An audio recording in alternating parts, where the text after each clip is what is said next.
Hello, good morning. How are you today? And I'm sure if you're seeing this video, you're in a frenzy of what is going to happen to your Zipwhip line post 1st of October. Well, don't worry, that's what I'm here for. I'm Samiksha and I'm part of the growth team at Emitter, and I'm here to help you with the new deadline that Zipwhip has posted about, which is on October 1st. They will end all customer migration support from Zipwhip Twilio. And this is something that's got a lot of Zipwhip customers in a frenzy of what to do next, how to go about it, and just sort of an unsettling atmosphere. But yeah, Twilio will stop accepting any new requests for customer migration support post 1st October. And this can be concerning for your business because if that happens, there is all this data that Zipwhip has about your customers, your ongoing conversations, which will not be then migrated post the 1st of October. But that's not what I'm here to tell you about. I'm sure you know that. What I'm here to give you is a checklist that we at Emitter have created after working with 1500 plus Zipwhip customers. And this is purely based out of our learning on what is it that you should do while choosing your Zipwhip alternative, and things that you should keep in mind while choosing an alternative. It's a 5-minute video if you just hang in, and I'll quickly run you through the 5 points that should be on any checklist while choosing a Zipwhip alternative. I'm sure this is going to be helpful for your business as well. And quickly jumping onto what these pointers look like. First, of course, is free data migration. And why I say free data migration is it's super simple to migrate your data from Zipwhip to any other alternative that you're looking at. We have Emitter have done it for free for about 1500 plus customers.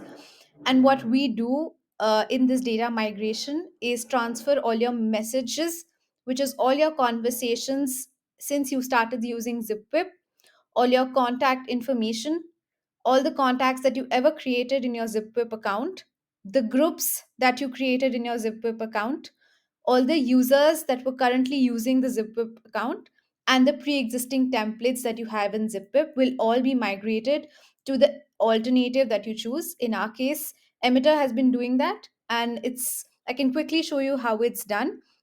It's done through a small, very quick process with a data migration tool.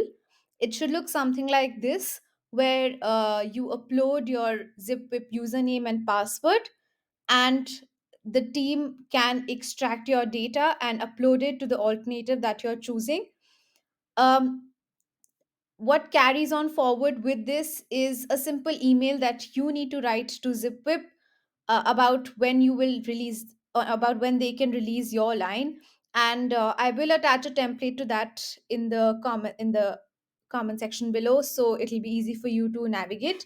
But essentially, this is how it should look like. It's a very simple process where you just upload your username and password, and the team does the work of extracting the data and uploading it to your new account, whichever alternative that is.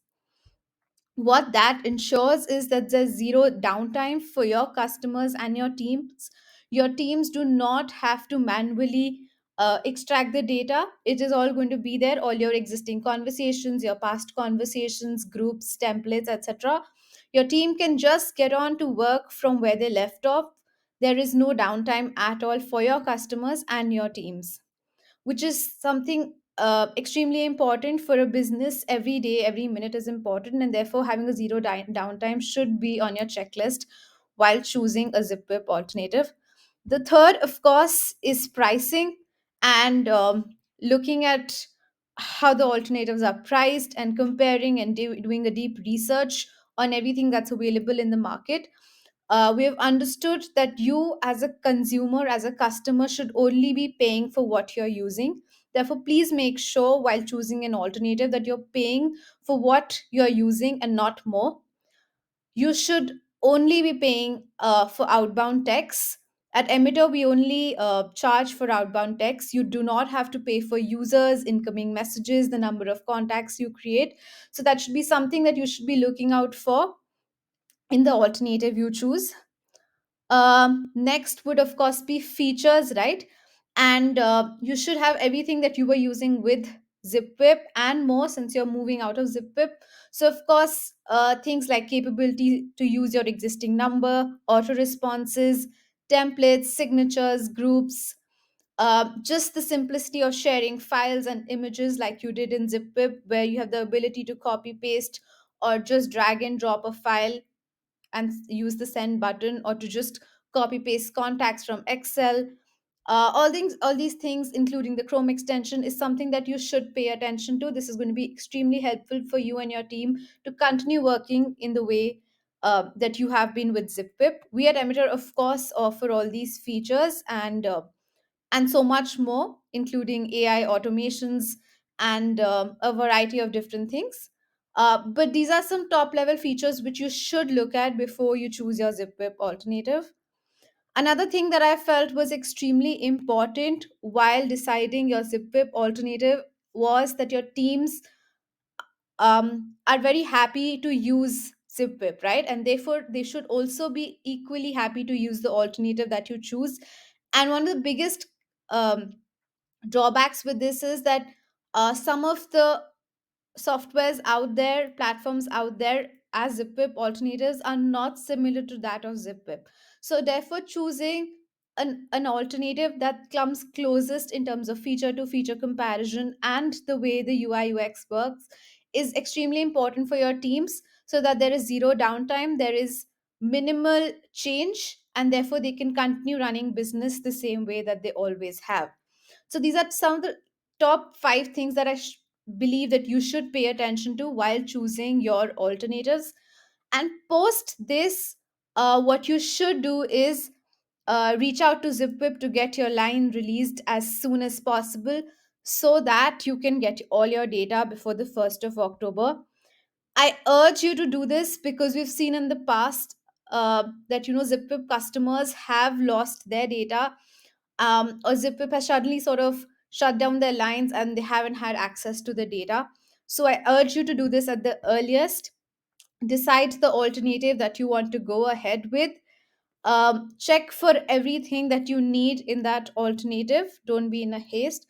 And yeah, share your details to get your data extracted, and post which write to Zipwhip about getting your line released on the date and the time that you would expect your data to be migrated to your alternative. Emitter is here to help in any way that we can. We understand that there's so much chaos, and it's a tough time for all businesses, but feel free to contact us at anmol@emitter.com or the number below. I will also leave a template that we have created for all Zipwhip customers that they can use to reach out to Zipwhip to get their line released, so that you don't have to waste any time. And I will also leave a link to a blog that we have written, just to help you sort of look at in detail the different alternative options that you have, and to shortlist, so that you make a right decision for your business. Feel free to write to us in the comments about any other questions that you may have. Thank you so much. Have a great day.